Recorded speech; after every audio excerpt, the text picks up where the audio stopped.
Hello and welcome to Staffworks Explained.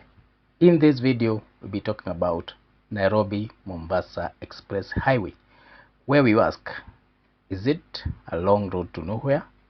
And how we look at how Kenya's biggest infrastructure dream returned to the drawing board. So, if you're here for the first time, please consider subscribing to this channel. You can also watch other videos that we have done on this road, on this project, among others. So, there are roads that connect cities, and there are roads that define economic future of nations. For Kenya, the Nairobi Mombasa Highway has long been both. Stretching from the port of Mombasa, the country's principal gateway to global trade, to Nairobi, the commercial and industrial heart of the economy, the corridor carries close to 3/4 of Kenya international cargo and serves as the backbone of the Northern Corridor, linking Uganda, Rwanda, South Sudan, and Eastern DRC. Every day, thousands of trucks, buses, and private vehicles compete for space on a highway that has become an economic lifeline, as well as one of the country's biggest logistic bottlenecks. For years, governments have agreed on one thing: the road is no longer adequate for the volume of traffic it carries. What they have failed to agree is on how to modernize it. The debate has now taken another dramatic turn. The government has abandoned the 468 billion Kenya shillings proposal by American infrastructure investor Everstrong Capital to construct the 419-kilometre Usahihi Expressway, which is a brand new Greenfield corridor that would have run parallel to the existing highway. Instead, the National Treasury, through the Public-Private Partnership (PPP) Directorate, is pursuing a different vision altogether, expanding the existing 461 kilometers A8 highway into a toll 4-lane dual carriageway under a revised procurement model. On paper, it appears to be a pragmatic shift. Upgrading an existing road is expected to cost less, require less land acquisition, as well as be easier to finance through carving out an entirely than when you compare to carving out an entirely new corridor. Yet, behind that decision lies a far bigger story. It is a story of nearly a decade of changing strategies, competing investors, abandoned proposal, and billions of shillings spent planning infrastructure that has yet to move beyond the drawing board. More importantly, it raises uncomfortable questions about Kenya's ability to execute mega infrastructure projects under the PPPs. A public-private partnership is often misunderstood as simply bringing in a private investor to finance a public infrastructure. In reality, it is far more complex. It is a contractual arrangement where government and private investors share risks, responsibilities, as well as returns over a life of the project. Ideally, government gains access to infrastructure without bearing the full upfront financial burden, while investors recover their capital over many years through agreed revenue streams such as toll collections. When structured well, PPP accelerate development. When they are poorly aligned, projects can spend years in negotiations without a single excavator breaking ground. The Nairobi Mombasa Expressway has become a textbook example of both possibilities. It is a road everyone agreed Kenya needed. The demand for modern highway between Nairobi and Mombasa did not emerge overnight. As trade through the port of Mombasa expanded, freight traffic along the Northern Corridor grew exponentially. The existing 8 highway, designed decades earlier, gradually evolved into one of East Africa's busiest transport arteries. Today, the corridor serves far more than Kenya. It is primarily supply route for several landlocked countries, making it one of the region's most strategic important roads. Every delay along the highway reverberates beyond Kenya's borders, affecting regional trade, fuel distribution, and manufacturing supply chains, as well as export competitiveness. Successive governments therefore viewed a high-capacity expressway not merely as a transport project, but as an economic intervention. A faster highway would reduce travel time between the two cities, Nairobi and Mombasa, lower traffic or lower vehicle operating cost, ease congestion, improve road safety, enhance competitiveness of the port of Mombasa against rival ports in the region. Few questioned the need. The challenge lay in finding a financing model capable of delivering one of the most expensive road projects in Kenya's history. The first serious attempt was Betshell. Long before Everstrong Capital entered the conversation, another American giant had captured the government attention. Betshell, one of the world's largest engineering and construction companies, emerged as the preferred partner during the President Uhuru Kenyatta's administration, following a bilateral agreement between Kenya and the United States. The proposal generated considerable optimism. Unlike many contractors that simply build infrastructure, Betshell had delivered some of the world's largest transport projects, including highways, airports, rail systems across multiple continents. Bringing such company on board was viewed as an important opportunity to leverage international engineering expertise while strengthening economic ties between Nairobi and Washington. At the same time, the government envisioned a modern expressway that would dramatically transform movement between the coast and the capital. But even before the engineers could discuss pavement designs, bridge structures, another conversation took center stage. Who would pay? Infrastructure projects rarely fail because government lack engineering expertise. They fail because financing, risk allocation, and commercial expectations fail to align. That was precisely where the Betshell proposal encountered its greatest obstacle. Although discussions between Kenya and Betshell advanced significantly, both sides approached financing from fundamentally different perspectives. The Kenya government wanted a financing arrangement that would minimize immediate constraint on public debt. Having invested heavily in large infrastructure projects, including the standard gauge railway, the administration was increasingly cautious about adding expensive sovereign loans to the national balance sheet. In contrast, Betshell's proposal was largely anchored on government-backed financing structure. A government-backed or sovereign financing arrangement means states assuming ultimate responsibility for repaying borrowed loans. Such financing often attracts lower interest rates because lenders rely on government creditworthiness. However, it also increases public debt and exposes taxpayers to repayment obligations regardless of whether the project generates sufficient revenue. Kenya wanted to reduce that exposure. Government officials increasingly favored alternative financing structures that transferred more commercial risk to the private investors. The disagreement went beyond simply identifying a source of money.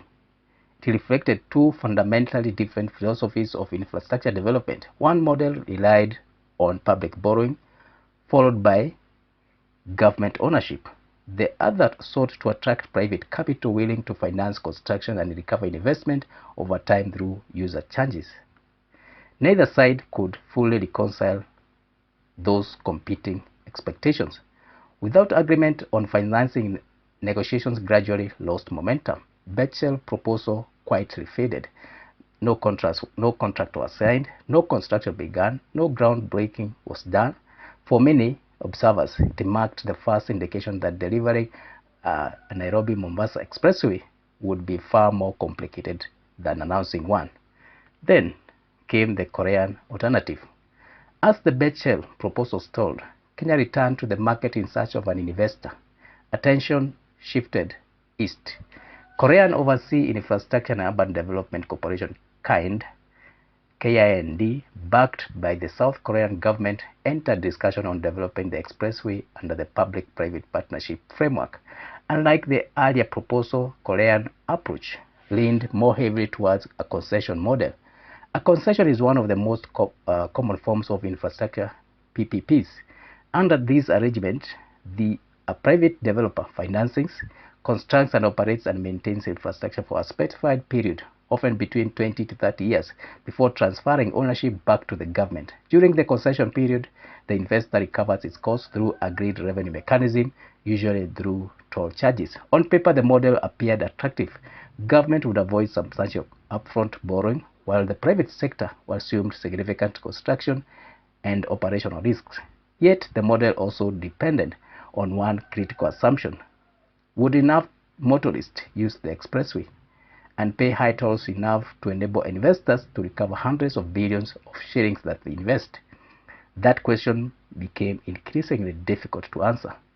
Traffic projections had to account not only for existing vehicles numbers but also for future economic growth, fuel prices, competing transport modes and motorists willing to pay the toll charges.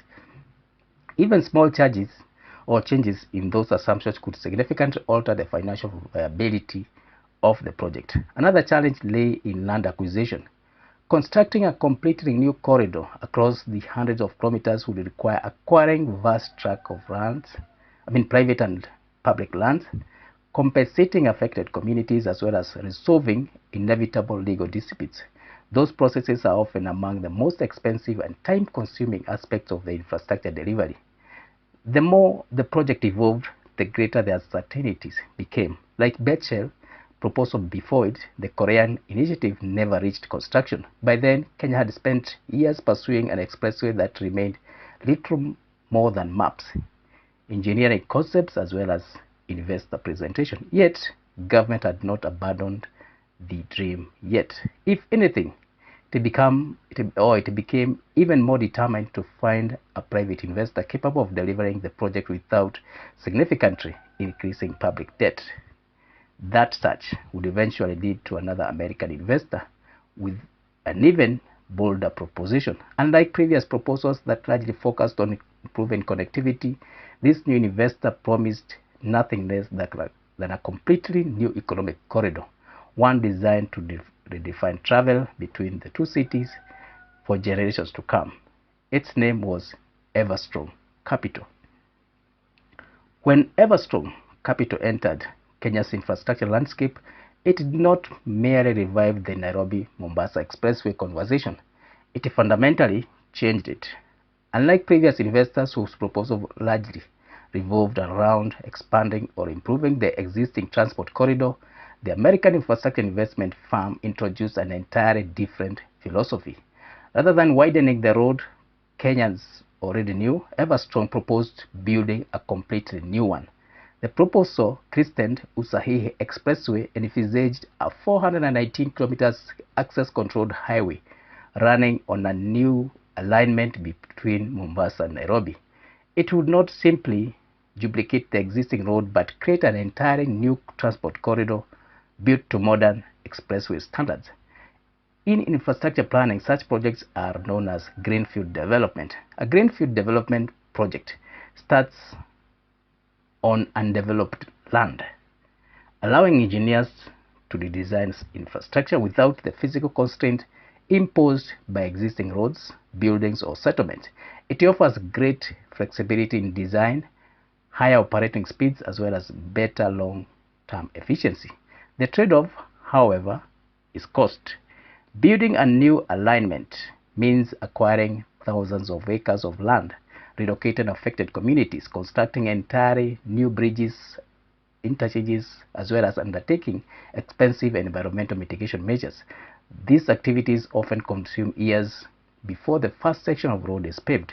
Yet, Everstrong believed the long-term economic benefit outweighed those costs.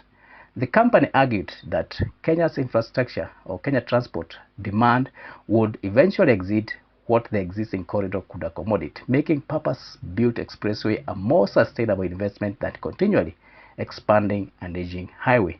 It was an ambitious vision. It was also an expensive one. It was more than a road. The proposed investment, valued at approximately 468 billion, was about far more than reducing travel time between Nairobi and Mombasa. Everstrong presented the Usahihi Expressway as a regional logistics corridor capable of transforming trade across East Africa. The proposal included a 4 to 6 lane toll expressway, modern service areas, intelligent traffic management systems, and supporting logistic infrastructure designed to improve freight movement between the port of Mombasa and inland markets. Travel time between the two cities, currently averaging 8 to 10 hours, depending on traffic conditions, was projected to fall to approximately 5 hours. Heavy commercial vehicles would move more efficiently, fuel consumption would decline, and logistics companies would benefit from greater predictability on delivery schedules. For an economy where transport costs significantly influence the price of goods, those efficiencies carried enormous or huge economic appeal. Everstrong financing model also distinguished it from previous proposals. Rather than relying not primarily on sovereign borrowing, the company proposed design, build, finance, operate, maintain, transfer arrangements, commonly abbreviated DBFOMT. Although the terminology appears technical, the principle is straightforward. The private investor would design road, raise financing, oversee construction, operate and maintain the highway during the concession period, and eventually transfer ownership back to the government. Revenue generated from the toll collections would largely finance repayment of the investment. For Kenya, the attraction was obvious. If successful, the project promised world-class infrastructure without immediately increasing country's public debt. But attractive financial models are not by themselves enough to secure project approval. And that's where the long journey through the government now began. Everstrong proposal entered Kenya through the framework governing privately initiated proposal PIPs, which are under the PPP Act.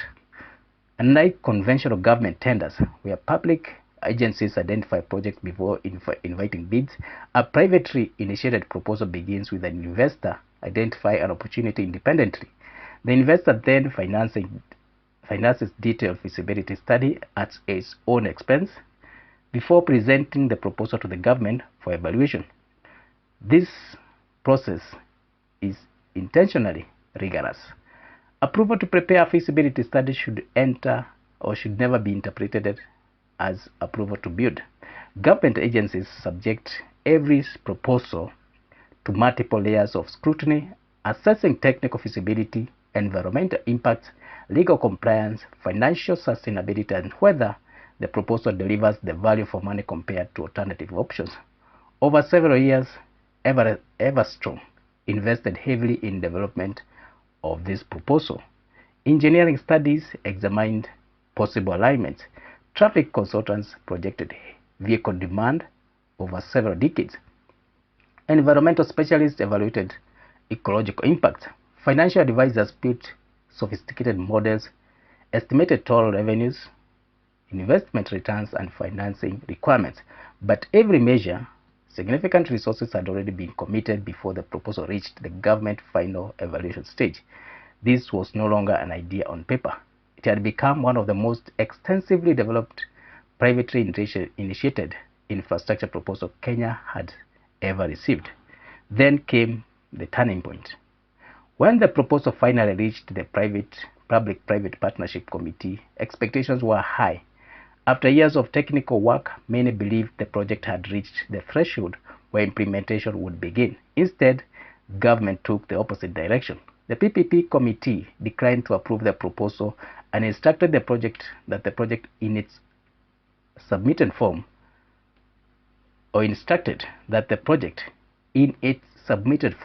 should not proceed.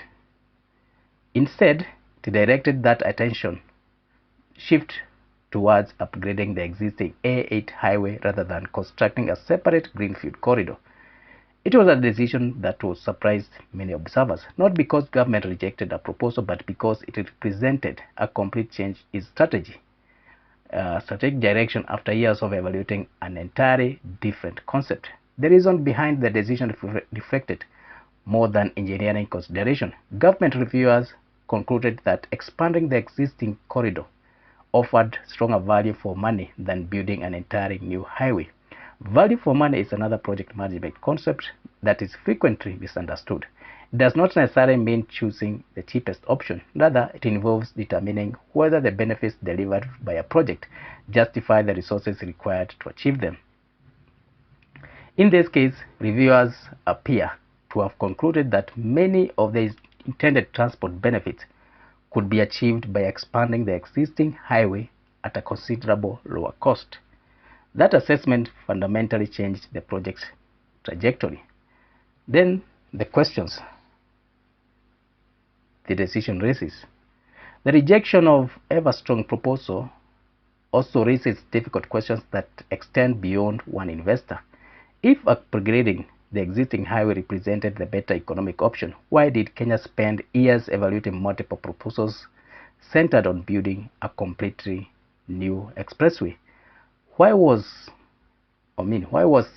that strategic question not settled before investors invested substantial time and resources preparing detailed proposals? Infrastructure planning is expected to begin with a clearly defined project concept.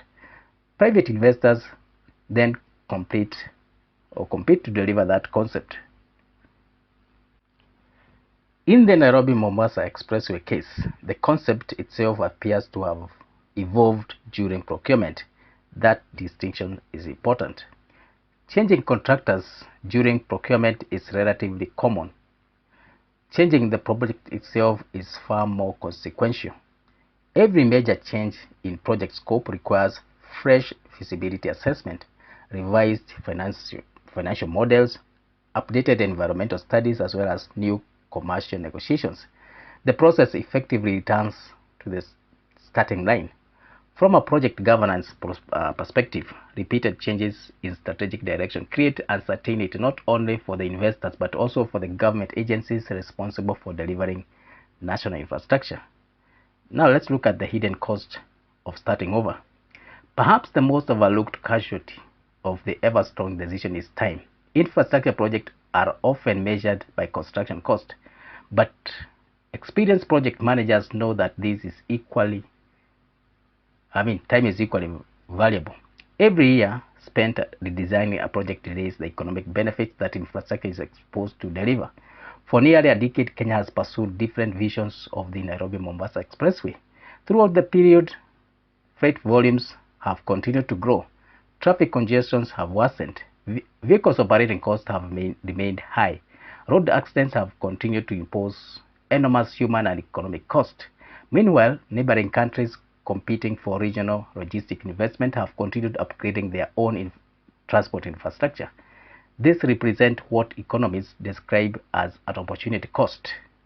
The benefits forgone because a particular course of action consumed time and resources without producing the intended outcome. Everstrong is expected to absorb the direct financial cost of preparing its proposal, as required under the Kenyan's framework for privately initiated projects. Governments, however, absorb a different kind of cost. Years of institutional efforts, technical evaluation, as well as administrative resources have produced another procurement reset rather than completed highway. No invoice captures that loss, yet its impact may ultimately prove just as significant. It's a test of investor confidence. Let's look at that. The Everstrong episode also sends a broader message to international infrastructure investors. Large-scale investors understand that not every proposal succeeds. What they examine more closely is whether the procurement system remains predictable. Predictability reduces investment risk. When investors can clearly anticipate how projects will be evaluated and what criteria determine success, they are more willing to commit capital. Repeated changes in procurement direction create a different perception. Investors begin asking whether the project they are developing today will remain the same project government wants tomorrow. That uncertainty carries financial consequences. Higher perceived risk often translates into higher financing costs, more conservative investment decisions, and greater demands for government guarantees. Ironically, those additional costs can eventually fall back on taxpayers or road users. The challenge before Kenya, therefore, extends beyond replacing one proposal with another. It must convince global investors that while procurement decisions may change, the underlying policy framework remains consistent, transparent, and commercially credible. Otherwise, every future mega project will begin with an invisible premium risk attached to it.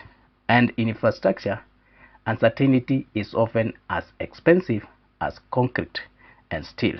Now let's examine how the government's new strategy of upgrading the existing A8 highway will ask whether it is the smarter long-term investment, as well as explore whether Kenya has chosen pragmatism over ambition or simply lost another decade pursuing a vision that never left the drawing board.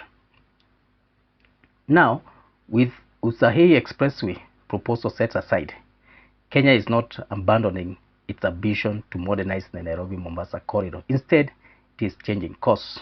The National Treasury, and through the PPP Directorate, has opted to pursue the expansion of the existing 61 kilometers A8 highway into a tolled 4-lane dual carriageway. To determine whether that approach is technically feasible, financially sustainable, as well as attractive to investors, government has engaged transaction advisors to guide the next phase of procurement, as reported. A transaction advisor is an independent team of financial, legal, and technical experts that help governments structure complex infrastructure projects. Their role is to determine whether a project is bankable, meaning whether it is likely to attract financing from private investors, as well as to recommend the most appropriate commercial model before the project is offered to the market. That decision may appear procedural, but it signals something much bigger. For the first time since the expressway conversation gathered momentum nearly a decade ago, government has effectively settled on different philosophy: maximize existing infrastructure before creating a new infrastructure. Whether that proves to be prudent planning or cost retreat from a bigger vision will be debated for years. Now, the case of upgrading instead of the rebuilding. Viewed purely through the lens of project delivery, upgrading the existing highway has compelling advantages. The government already owns much of the transport corridor, meaning the land acquisition is likely to be significantly less extensive than building an entirely new alignment. That alone could eliminate one of the most expensive and politically sensitive components of infrastructure development. Construction costs are also expected to be lower because sections of the existing road, drainage systems, bridges, interchanges can either be expanded or integrated into new design rather than being built from scratch. Environmental approvals are likely to be less complicated since much of the corridor has already been developed, reducing the scale of ecological disruption associated with opening an entirely new route. From a financial perspective, the numbers become more attractive as well. Lower capital expenditure generally means lower financing requirements, which in turn improve commercial viability of toll-based concessions. Investors face a small amount to recover over the concession period, making the project potentially more appealing to the lenders and reducing constraint to impose prohibitively high toll charges on motorists. These are not insignificant considerations.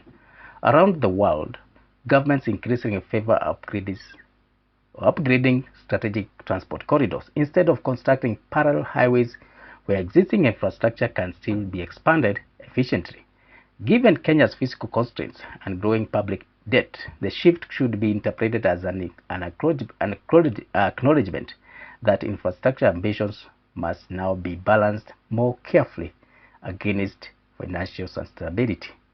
But expansion has its own limits. Yet, upgrading the existing highway is not without compromise. Unlike purpose-built expressway, engineers must work within the constraints of an established corridor. Construction often takes place alongside live traffic, increasing logistic complexity as well as extending project timelines. Businesses, homes, and public facilities that have developed along the highway over several decades limit opportunities for future expansions and complicate access management. Maintaining traffic flow during construction also presents significant operational challenges. Unlike a new alignment where work proceeds largely uninterrupted, upgrading an existing highway requires carefully phased construction to minimize disruption of freight transport as well as daily commuters.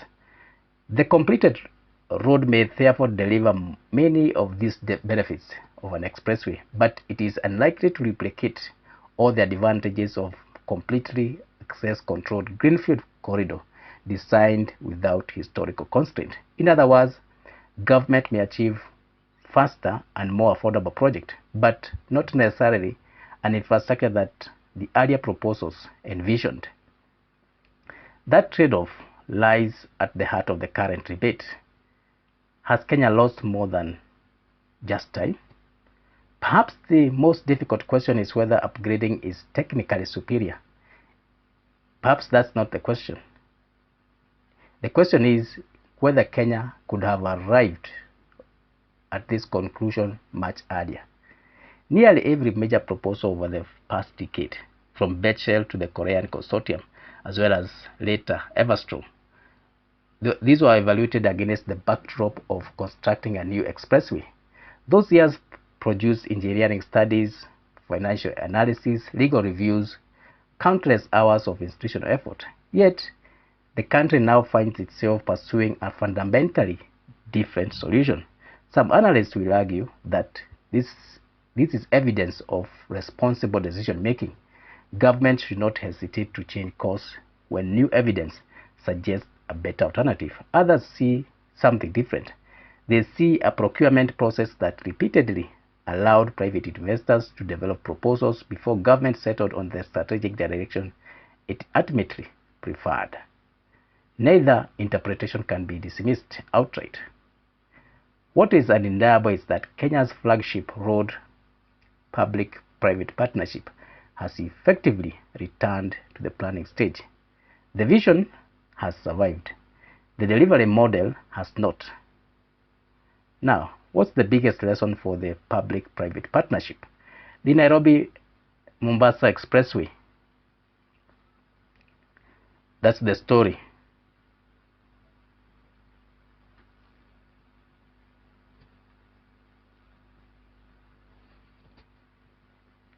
Offers lessons that extend far beyond one highway. Public-private partnerships are often presented as a solution to infrastructure financing, particularly at a time when the government faces increasing fiscal constraint. But successful PPPs depend on more than attracting investors. They require clear policy objectives from the outset, stable procurement processes, realistic, traffic-focused, transparent decision-making, and timely approvals. When those elements align, private capital can accelerate development and reduce constraint on public finances. When they do not, the procurement process itself becomes the project. That distinction is important. The objective of a PPP is not to produce feasibility studies or attract expression of interest. It is to deliver functioning infrastructure that creates measurable economic value.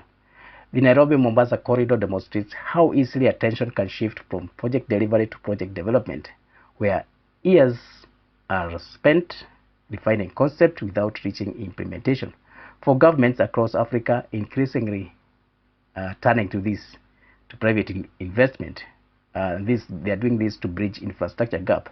That may be the most significant lesson to all. Now, will Everstrong return? The shelving of Usahihi proposal does not necessarily close the door for Everstrong Capital. The company's original proposal has been rejected on its current form, but the government's decision does not prohibit the investor from participating in future procurement processes should the revised project be opened to competitive bidding. Whether Everstrong chooses to remain engaged is another matter. The company has already invested considerable resources in developing the proposal and has publicly defended its commercial and technical merits. Returning would require confidence that the revised procurement framework offers a fair opportunity to compete and commercially viable project. Ultimately, the next move rests with both parties.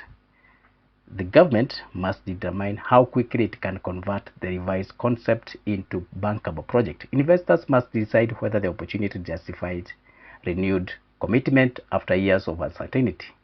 Then, let's look at the road ahead. Kenya's aspiration to build the world-class infrastructure has never been in doubt. The country has delivered transformative projects before, from the SGR to Nairobi Expressway to the expansion of the port of Mombasa. Those projects demonstrate that when political commitment, financing, and execution align, ambitious infrastructure can move from blueprint to reality. This highway now demands the same clarity of purpose. If the revised A8 project proceeds swiftly, the current reset may eventually be viewed as a difficult but necessary correction. one that prioritized affordability, practicality, and the value for money over the expensive engineering statement. If, however, the project becomes trapped in another prolonged cycle of feasibility studies, procurement reviews, shifting strategies, the decision to abandon the Usahihi Expressway will be remembered differently, not as a strategic pivot, but as another missed opportunity. And now, in conclusion, on how we measure the success. Infrastructure is often judged by the scale of investment and announcement, the prestige of companies involved, or the ambition of the vision being sold. History judged differently.